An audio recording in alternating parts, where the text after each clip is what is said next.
Another aspect of U.S. China economic relations that's received positive and negative, and a good deal of negative attention, somewhat misguided that is, has been Chinese holdings of U.S. debt. To explain that a bit, Chinese purchases of U.S. Treasury bonds has been due to China's export-led development model, which isn't going to end anytime soon. That has been something which has been financing U.S. deficits and also helped the U.S. finance certain military operations abroad. Now, the speculation has been that China might hold that over our heads. That China may ask at the drop of a hat for the U.S. to repay those debts. Well, that's not how it works. China cannot ask the U.S. to pay back those debts, if at all. So that is not a point of leverage that China can hold over the U.S. or threaten it with, despite what you may have heard.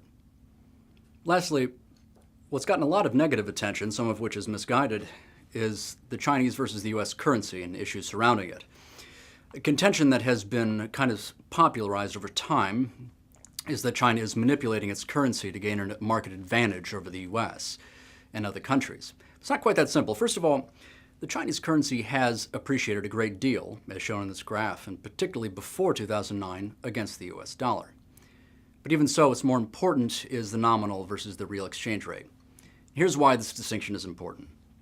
Any government that prints its own currency, the U.S., China, they can directly control what's called the nominal exchange rate. This reflects the value of the domestic currency versus foreign currencies. But it doesn't directly impact international trade flows or international trade balances.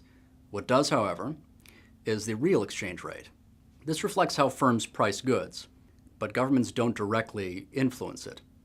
So since the nominal exchange rate, which is controlled by the government, does not have direct impact on international trade balances and advantages therein, but the real exchange rate, which the government cannot control, does, the contention that China is deliberately manipulating its currency to gain an advantage over the U.S. or anyone else doesn't quite hold water.